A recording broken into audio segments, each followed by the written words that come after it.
एक बार फिर आपका आपके अपने YouTube channel success study circle में मैं योगेंद्र स्वागत करता हूं। तो जैसे कि आपको मैंने बताया था कि अपन जो राजस्थान की राज्य व्यवस्था है उसकी रिकॉर्डेड क्लास रखेंगे और उसके बाद जो महत्वपूर्ण क्वेश्चन है उनकी अपन को शाम को क्लास है वो लाइव रखने का विचार है। तो आज जो अपन बात करने वाले हैं वो बात करेंगे राजस्थान की राज्य व्यवस्था में जो अपना टॉपिक है राज्यपाल, उसके बारे में। ठीक है, राज्यपाल को हमें अच्छे से समझना है और इससे रिलेटेड जो भी प्रश्न बनते हैं उनकी मैं शाम को आपके लिए लाइव क्लास लेकर आऊंगा। जिस दिन लाइव क्लास रहेगी उसका नोटिफिकेशन मैं पहले आपको डाल दूंगा, तो आप लाइव क्लास में जरूर आना और उसके महत्वपूर्ण क्वेश्चनों को करना भी है। ठीक है, तो अपन राज्यपाल स्टार्ट करते हैं। तो राज्यपाल से संबंधित जो भी महत्वपूर्ण अनुच्छेद है सबसे पहले उनकी अपन बात करेंगे कि कौन कौन से महत्वपूर्ण अनुच्छेद है जो राज्यपाल के अंतर्गत अपन पढ़ते हैं। तो सबसे पहला अनुच्छेद ही कौन सा है? अनुच्छेद नंबर 153। कौन सा अनुच्छेद? अनुच्छेद 153। और बात करें अनुच्छेद 153 की, तो अनुच्छेद जो 153 है उसमें क्या लिखा गया है कि राज्य का एक राज्यपाल होगा। जैसे कि अपन राष्ट्रपति पढ़ते हैं अनुच्छेद 52, उसमें क्या लिखा गया है? भारत का एक राष्ट्रपति होगा। उसी प्रकार अनुच्छेद 153 में लिखा गया है कि राज्य का एक राज्यपाल होगा। ठीक है, तो अपन बात करें पद की, तो राज्यपाल का पद कौन से अनुच्छेद में है? तो वो है 153 में। ठीक है, राज्यपाल का पद। अब बात करें अगले अनुच्छेद की। कौन सा अनुच्छेद? अनुच्छेद नंबर 154 की। 154 में क्या है? तो पहले तो अपन 153 की बात की और 53 में देखा कि राज्य का एक राज्यपाल होगा, ये लिखा गया है अनुच्छेद 153 में। अब अनुच्छेद 154 की बात करें तो जो अनुच्छेद 154 है उसमें लिखा गया है कि जो कार्यपालिका शक्ति है राज्य की वो किसके अंदर निहित होगी? वो होगी राज्यपाल के अंदर। ठीक है, तो यानी कि जो कार्यपालिका शक्ति है राज्य की उसके बारे में लिखा गया है।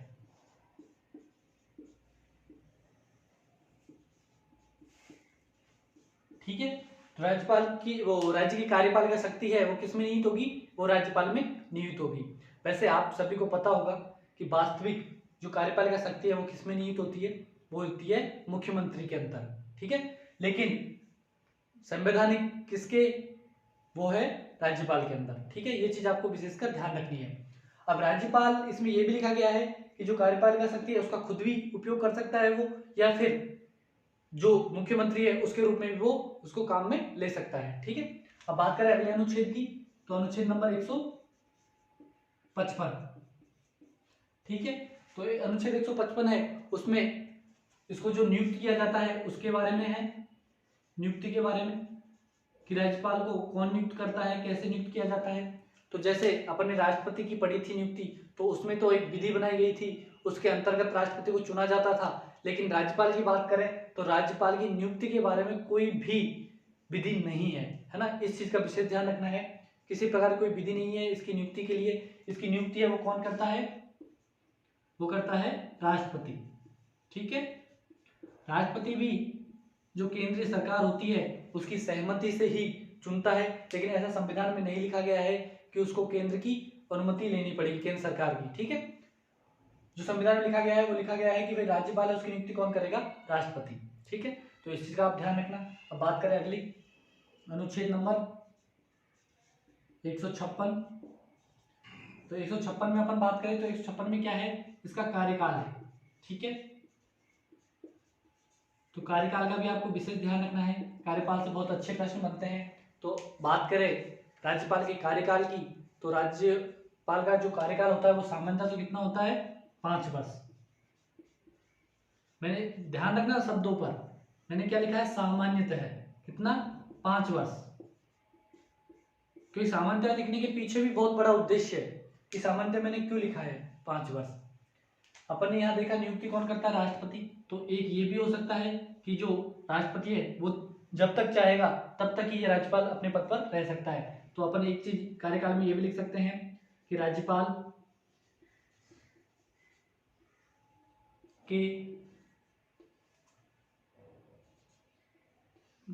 के इच्छा पर, है ना, या फिर ऐसे लिख दो राज्यपाल के प्रसाद पर्यंत। ठीक है, प्रसाद पर्यंत का अर्थ ही क्या होता है? इच्छा।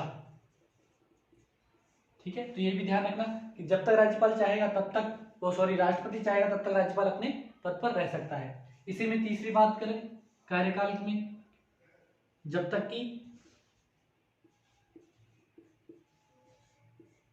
क्या नहीं कर दे, त्याग पत्र नहीं दे दे, त्याग पत्र।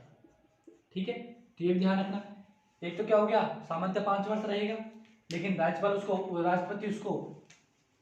राष्ट्रपति के प्रसाद पर्यंत, है ना, जब तक राष्ट्रपति चाहेगा तब तक। ठीक है, और बात करें कि जब तक वो राज्यपाल अपना त्याग पत्र नहीं देता तब तक भी वो अपने पद पर बना रह सकता है। अब सबसे महत्वपूर्ण बात जो कि आपको ध्यान रखनी है, और क्वेश्चन आपसे पूछेगा तो यहीं से पूछेगा। ठीक है, क्या कि जब तक कार्यकाल के बारे में ही है, जब तक नया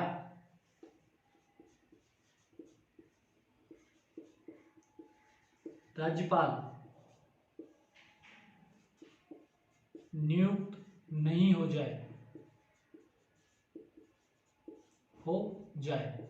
ठीक है, इस चीज का आपको विशेष ध्यान रखना है। यानी कि जो राज्यपाल है तब तक अपने पद पर बना रहेगा जब तक कि नया जो राज्यपाल है उसको नियुक्त नहीं किया जाए। ठीक है, अब आपसे जो प्रश्न पूछेगा कार्यकाल से वो कैसे पूछेगा, जैसे आपसे प्रश्न पूछ लिया कि भाई राज्यपाल का कार्यकाल होता है, ऑप्शन दे दिया 5 वर्ष, ऑप्शन बी दे दिया आपको राष्ट्रपति के प्रसाद पर्यंत, ऑप्शन सी दे दिया जब तक नया राज्यपाल नियुक्त नहीं हो, ऑप्शन डी दे दिया इनमें से कोई नहीं। तो आपका आंसर क्या होगा, क्योंकि मैंने आपको बताया 5 वर्ष भी, आपको बताया मैंने राष्ट्रपति के प्रसाद पर्यंत भी, और ऑप्शन जो अपना सी है वो बताया कि नया राज्यपाल नियुक्त नहीं हो तब तक। तो जो सबसे अच्छा आंसर इसमें फिट बैठेगा वो कौन सा बैठेगा, जब तक नया राज्यपाल नियुक्त नहीं हो। ठीक है, तो इस चीज का विशेष ध्यान रखना, क्योंकि आंसर तो तीनों ही है हमारे, क्योंकि तीनों हमने पढ़े हैं, लेकिन सबसे अच्छा कौन सा है, जब तीनों ही ऑप्शन में है तो ये वाला। इस चीज का आपको विशेष ध्यान रखना है। अब आगे बढ़ते हैं अपन और बात करते हैं अनुच्छेद नंबर कौन से की, 157। अनुच्छेद 157 में क्या है, तो इसमें है योग्यता। क्या है, योग्यता। और योग्यता कौन कौन सी, 2 योग्यता दी गई है जो हमारा संविधान है उसमें 157 जो अनुच्छेद है उसके अंतर्गत, कि एक तो क्या वो भारत का निवासी होना चाहिए और दूसरा उसकी 35 वर्ष आयु होनी चाहिए। ये 2 ही इसकी योग्यता है जिनका उल्लेख किया गया है अनुच्छेद 157 में। आगे बात करें अनुच्छेद 158 की, अनुच्छेद 158 में कुछ शर्तें दी गई है उनके बारे में है, और शर्तें मैं बता देता हूँ कौन कौन सी है शर्तें। एक तो है कि भाई वो जिस टाइम पे राज्यपाल नियुक्त हो रहा है उस टाइम पे किसी भी सदन का सदस्य नहीं होना चाहिए, चाहे वो राज्य विधानमंडल हो, चाहे वो हमारी जो संसद है उसका कोई सा भी सदन हो उसका सदस्य होना चाहिए। अगर किसी अवस्था में यूँ मान लो कि अगर वो सदस्य है भी, अगर संसद का किसी सदन का सदस्य है भी और उसे नियुक्त कर दिया क्या राज्यपाल, तो जैसे ही राज्यपाल नियुक्त होगा वो अपने आप ही जो संसद का सदस्य है ना वहां से रिक्त जो उसका पद है वो रिक्त मान लिया जाएगा ऑटोमेटिकली, क्योंकि जैसे राज्यपाल बना तो उसका वहां से जो पद है वो रिक्त हो जाएगा। इस चीज का आपको विशेष ध्यान रखना है। पहली ये शर्त तो ये होगी। दूसरी शर्त क्या, कि उसके मतलब वो किसी भी तरह से लाभ के पद पर नहीं होना चाहिए, चाहे तो केंद्र सरकार हो या राज्य सरकार हो। और लाभ का पद आप जानते हो, जैसे कोई अपन गवर्नमेंट जो नौकरी वगैरह हैं ये सब लाभ के पद में ही आती है, तो इस प्रकार का कोई भी लाभ का पद नहीं होना चाहिए उसके पास। और अपन बात करें और क्या शर्तें हो सकती है, तो शर्तों की बात करें तो दिवालिया या पागल घोषित नहीं होना चाहिए वो। ठीक है, और बात करें अपन शर्तों में ही एक चीज और बताई गई है कि जैसे कि अपन 7वां संविधान संशोधन 1956 पढ़ते हैं, तो उसमें एक चीज है राज्यपाल के बारे में कि भाई जो राज्यपाल है वो 1 से अधिक राज्यों का हो सकता है। कितनों का, 1 से अधिक राज्यों का राज्यपाल हो सकता है, ये लिखा गया अनुच्छेद 7वां संविधान संशोधन 1956 के द्वारा। तो जैसे कि यहाँ लिखा है उसका शर्त लिखी है 158 में, और शर्त में क्या दिया है कि ऐसी स्थिति है कि एक राज्यपाल 2 राज्यों का राज्यपाल नियुक्त किया गया है ना, तो उस कंडीशन में जो इसको वेतन भत्ते मिलेंगे वो वेतन भत्ते जो हमारा राष्ट्रपति है वो डिवाइड करेगा कि किस राज्य को कितने अनुपात में वेतन देना होगा। यानी कि जो उसका वेतन है, वेतन भी कितना है ये भी आप देख लो। जो राज्यपाल का वेतन है वो है वर्तमान में 3.5 लाख, 3.5 लाख। ठीक है, ये भी आप ध्यान रखना कि वेतन है वो 3.5 लाख रुपए है। तो जो 3.5 लाख रुपए है ना वो कौन देगा, यानी कि वो 2 राज्यों के राज्यपाल है, तो क्या दोनों अलग अलग 3.5 लाख रुपए देंगे या फिर दोनों मिलकर देंगे? तो इसका आंसर है दोनों मिलकर देंगे। और कितना देंगे ये डिसाइड करेगा अपना राष्ट्रपति, कि कौन सा राज्य कितने अनुपात में देगा। ठीक है, ये बात हो गई इसकी शर्तों की। कौन कौन सी शर्तें पड़ी? एक तो पागल नहीं होना चाहिए, दूसरी क्या, किसी भी संसद है हमारी या फिर राज्य विधानमंडल है उसका सदस्य नहीं होना चाहिए। ठीक है, लाभ के पद पे नहीं होना चाहिए। ये इसकी महत्वपूर्ण शर्तें थी और वेतन भत्तों के बारे में आपको बता ही दिया मैंने। ठीक है, अब बात करें अनुच्छेद 158 की, कि अनुच्छेद 158 में क्या है, सॉरी 159 में। तो 159 में है वो क्या है, इसकी शपथ के बारे में है कि इसको जो शपथ है वो कौन दिलाएगा। तो जो राज्यपाल को शपथ है वो कौन दिलाता है? जो सर्वोच्च न्यायालय हमारा, सर्वोच्च नहीं उच्च न्यायालय, हाई कोर्ट का मुख्य न्यायाधीश, चीफ जस्टिस। ठीक है, इस चीज का भी आपको ध्यान रखना है। किस अनुच्छेद में है शपथ? 159 में है। कौन दिलाता है? हाईकोर्ट का मुख्य न्यायाधीश। अगर हाईकोर्ट का मुख्य न्यायाधीश नहीं है तो कौन दिलाएगा? जो वरिष्ठ न्यायाधीश होगा वो इसको शपथ दिलाएगा। इस चीज का भी आपको ध्यान रखना है। अब बात कर लेते हैं अनुच्छेद 160 में। तो 160 में क्या है? तो 160 में है आकस्मिक स्थिति। ठीक है, तो इस चीज का आप ध्यान रखना आकस्मिक स्थिति के बारे में। कैसे कि मान लो हमने जो अनुच्छेद 156 पढ़ा था जिसमें क्या लिखा था कार्यकाल के बारे में, उसमें एक सी ऑप्शन देखा था हमने। क्या देखा था कि भाई राज्यपाल का पद है वो कभी भी रिक्त नहीं होना चाहिए, लेकिन ऐसी अवस्था आ जाए कि राज्यपाल का पद खाली हो जाए, उस स्थिति में जो राज्यपाल का पद है उसका निर्वहन कौन करेगा। यानी कि आकस्मिक स्थिति कैसे आई? अचानक राज्यपाल की मृत्यु हो जाती है, अचानक राष्ट्रपति वो राज्यपाल है वो अपना त्यागपत्र दे देता है, तो उस टाइम पे तो खाली हो गया ना पद। जबकि हमने पढ़ा है कि राज्यपाल का पद कभी खाली नहीं रहना चाहिए, कभी सीट खाली नहीं रहनी चाहिए। तो ऐसी स्थिति को क्या बोलते हैं अपन? आकस्मिक स्थिति। तो इस कंडीशन में क्या होगा, जो हमारा हाईकोर्ट है उसका जो मुख्य न्यायाधीश है, कौन? मुख्य न्यायाधीश, वो ही राज्यपाल की भूमिका निभाएगा। कौन निभाएगा? Chief justice. कहाँ का? हाईकोर्ट का। इस चीज को भी आपको ध्यान रखना है। वैसे संविधान में ये नहीं लिखा है कि हाईकोर्ट का जो मुख्य न्यायाधीश है वो ही निभाएगा। वहां तो क्या लिखा है? आकस्मिक स्थिति में जो हमारा राष्ट्रपति है वो राज्यपाल की नियुक्ति करेगा। किसको बनाता है वो उसके ऊपर है, लेकिन अपन अपनी भाषा में या फिर जो होता है वो क्या होता है कि जो मुख्य न्यायाधीश है हाईकोर्ट के, उसी को राज्यपाल का पद दिया जाता है। ठीक है, इसी का ध्यान रखना। तो ये तो जो महत्वपूर्ण अनुच्छेद थे 153 से लेकर 160 तक ये थे। आप इनको याद करने का भी तरीका मैं आपको एक बार बता देता हूँ, क्योंकि बहुत से को प्रॉब्लम आती है कि हम इनको याद कैसे रखें। तो मैं याद करने का तरीका बताता हूँ कैसे याद रखना है आपको। जैसे अपन ने 153 पढ़ा था, तो सबसे पहले अपन क्या लेकर आए? पद लेकर आए। 153 पद ले आए। ठीक है, पद ले आए तो अपन ने जो पद लिया है वो किसी ना किसी काम के लिए लिया होगा। अपन कोई भी व्यक्ति नियुक्त करते हैं तो उसको कोई ना कोई काम सौंपते हैं, तभी तो नियुक्त करते हैं ना, या बिना मतलब ही उसको नियुक्त कर लेंगे अपन? कोई ना कोई काम देंगे। तो जो राज्यपाल का काम है वो क्या है? उसकी जो कार्यपालिका शक्ति है उसके बारे में। ठीक है, तो दूसरे नंबर पे कौन सा आ गया? 154 पे शक्ति आ गई, कार्यपालिका। फिर बात करें अपन, फिर शक्ति आ गई 53 में, वो 53 में पद आ गया, 54 में शक्ति आ गई। तो अब इसको नियुक्त कौन करेगा?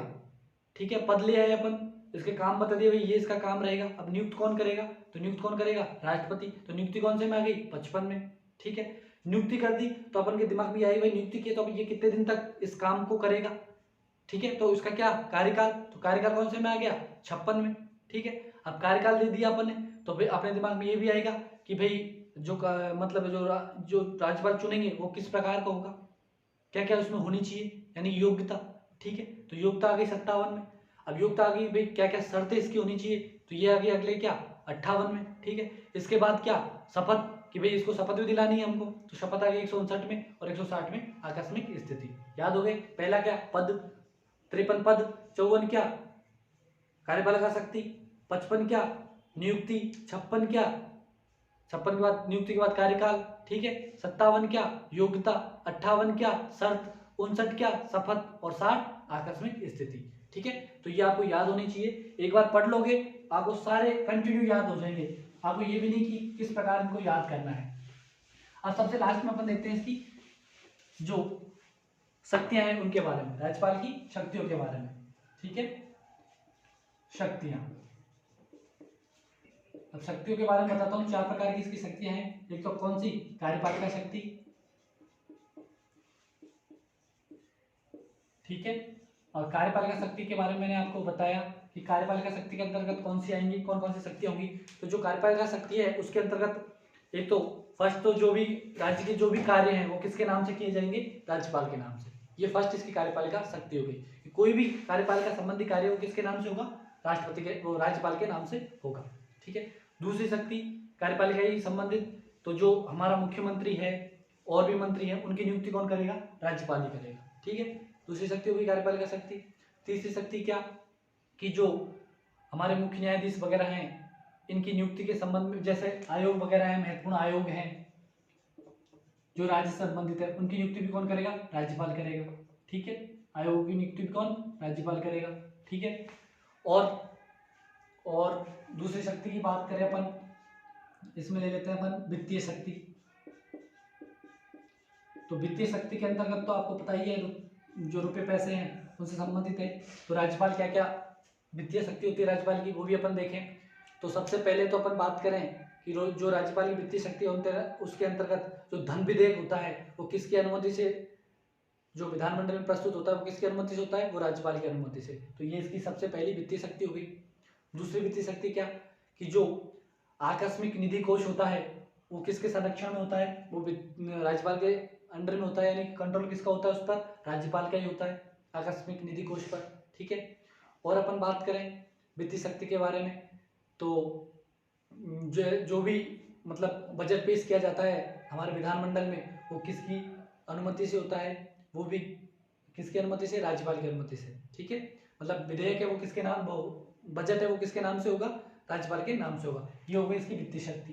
तीसरी शक्ति की बात करें अपन तो विधायी शक्ति देख लेते हैं कि विधायी शक्ति के अंतर्गत क्या क्या आता है। विधायी शक्ति, तो विधायी शक्ति के अंतर्गत अपन बात करें कि जैसे भी विधानमंडल है तो उसकी जो विधानमंडल की बैठक होगी, नया विधानमंडल नियुक्त हुआ तो उसकी जो प्रथम बैठक होगी वो किसके निर्देशन में होगी? राज्यपाल के निर्देशन में। और प्रत्येक वर्ष जो प्रथम बैठक होगी उसको भी संबोधन कौन करेंगे? राज्यपाल ही करेंगे, ठीक है। इस चीज का विशेष ध्यान रखना। कौन कौन सी? पहला तो क्या कि जैसे ही विधानमंडल नया नियुक्त हुआ तो उसकी प्रथम जो बैठक होगी उसको संबोधन करेंगे, और प्रत्येक वर्ष की प्रथम को भी संबोधन कौन करेंगे? राज्यपाल करेंगे। ये पहली विधायी शक्ति हो गई इसकी। दूसरी विधायी शक्तियों के अंतर्गत ही अपन बात करें तो विधायी शक्ति के अंतर्गत अपन देखें तो जो आंग्ल मतलब कोई भी आंग्ल समुदाय है उसको मतलब अपना प्रतिनिधित्व प्राप्त नहीं है तो एक आंग्ल सदस्य को क्या नियुक्त कर सकता है? वो मनोनीत कर सकता है, ठीक है, राज्यपाल। ये भी इसकी विधायी शक्ति है। और जो सत्र हैं उनको आहूत भी कौन करता है? मतलब जो विधानमंडल के जो सत्र होते हैं उनको बुलाता भी कौन है? राज्यपाल। उनको समाप्त भी कौन करता है? राज्यपाल, ठीक है। और समाप्त करने के अलावा ऐसी कंडीशन आ गई राज्य में कि उसका मतलब विधानमंडल है वो अस्तित्व में नहीं है तो उसको भंग करने की भी शक्ति किसके पास है? राज्यपाल के पास, है ना। तो विधानमंडल को भंग करने की शक्ति भी विधायी शक्ति के अंतर्गत ही आएगी। अब अपन सबसे लास्ट में देखते हैं न्यायिक शक्ति के बारे में। न्यायिक शक्ति के अंतर्गत कौन कौन सी शक्तियां? तो सबसे पहले तो कि कोई भी सजा है उसको कम या ज्यादा करने का, सॉरी ज्यादा तो नहीं, किसी भी जो सजा मिल चुकी है अपराधी को उसको कम भी कर सकता है और माफ भी कर सकता है। कौन? राज्यपाल। लेकिन एक चीज जरूर ध्यान रखना कि जो मृत्युदंड है उसको कभी भी राज्यपाल माफ नहीं कर सकता। ये सिर्फ मृत्युदंड को माफ करने का अधिकार किसको है? राष्ट्रपति को, ठीक है। और ये भी शक्ति किसमें? सिर्फ जो राज्य के अंडर में है ना, राज्य के अंडर में कोई अपराध किया है तो उसी अपराध को ये क्या कर सकता है? मतलब कम कर सकता है, उसकी सजा को या माफ कर सकता है, ठीक है। और न्यायिक शक्तियों की हम बात करें अपन तो न्यायिक शक्तियों के अंतर्गत जैसे हमारे न्यायाधीश वगैरह हैं, जिला न्यायाधीश, जो जिला न्यायाधीश होते हैं उनकी नियुक्ति भी कौन करता है? उनकी नियुक्ति भी राज्यपाल ही करता है, ठीक है। ये इसकी न्यायिक शक्ति होगी। यानी 4 प्रकार की हमें शक्तियाँ देखी। कौन सी? कार्यपालिका शक्ति, दूसरी वित्तीय शक्ति, तीसरी विधायी शक्ति, चौथी न्यायिक शक्ति। जो आपसे प्रश्न पूछा जाएगा ना वो इन्हीं शक्तियों के अंतर्गत दिया जाएगा कि इनमें से कौन सी शक्ति राज्यपाल की नहीं है, या तो ये दे देगा, या आपसे पूछा जाएगा कि इनमें से कौन सी वित्तीय शक्ति है इनमें से कोई शब्द दे देगा और एक वित्तीय शक्ति इसकी दे देगा। इस प्रकार से आपसे यहाँ से प्रश्न पूछा जाएगा। और कार्यपालिका शक्तियों के अंतर्गत ही एक चीज़ और आपको ध्यान रखनी है, वो क्या कि जो हमारे विश्वविद्यालय होते हैं ना, उनका जो कुलाधिपति होता है वो कौन होता है? राज्यपाल ही होता है। ठीक है, विश्वविद्यालय का जो कुलाधिपति होता है ना वो राज्यपाल ही होता है, लेकिन जो उप कुलाधिपति होता है उसकी नियुक्ति कौन करता है? राज्यपाल करता है। इन चीज़ों का आप ध्यान रखना। अब जो राज्यपाल टॉपिक से जितने भी प्रश्न बनते हैं उनके लिए मैं स्पेशल एक क्लास लेके आऊँगा। जो टॉप 30 या 20 जितने भी क्वेश्चन बनते हैं इसके महत्वपूर्ण, उनकी क्लास में लाइव लेकर आऊँगा। उसके लिए मैं आपको पहले नोटिफिकेशन दे दूंगा कि तब आपकी क्लास रहेगी, तो आप उस लाइव क्लास को जरूर अटेंड कीजिएगा। और वहाँ से क्या है कि आपका जो टॉपिक है एकदम क्लियर हो जाएगा। तो मिलते हैं नेक्स्ट वीडियो में, तब तक के लिए जय हिंद, जय भारत।